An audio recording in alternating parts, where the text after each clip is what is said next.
Spotting भी एक point है। अगर पीरियड्स के पहले दिन सिर्फ स्पॉटिंग हो रही है तो ये नॉर्मल है, क्योंकि वो औरत की बॉडी को पीरियड्स के लिए तैयार करती है। लेकिन अगर मुसलसल 10 डेज तक स्पॉटिंग ही हो रही है तो इसको नॉर्मल कंडीशन नहीं कहेंगे।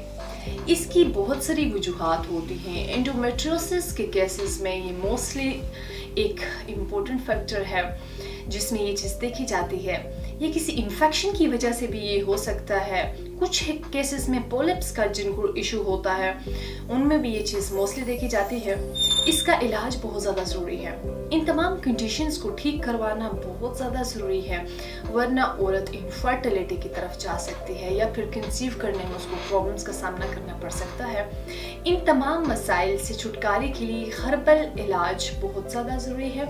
इन तमाम मसाइल और उनकी वजूहात को मद्देनज़र रखते हुए तासीर दवाखाना के माहिरीन, हुक्मा, डॉक्टर्स, फार्मासिस्ट और साइंटिस्ट ने बेवलादी के मशहूर रूहानी मौलिज हकीम और डॉक्टर तारिक महमूद तासीर की ज़ेर सरपरस्ती मुख्तलिफ किस्म की जड़ी बूटियों पर तहकीक और रिसर्च के बाद ख़वातीन की पीरियड्स के तमाम मसाइल के खात्मे के लिए बेहतरीन इलाज मुतय्यर करवा। ख़वातीन के लिए ये इलाज बेहतरीन नताइज का हामिल है।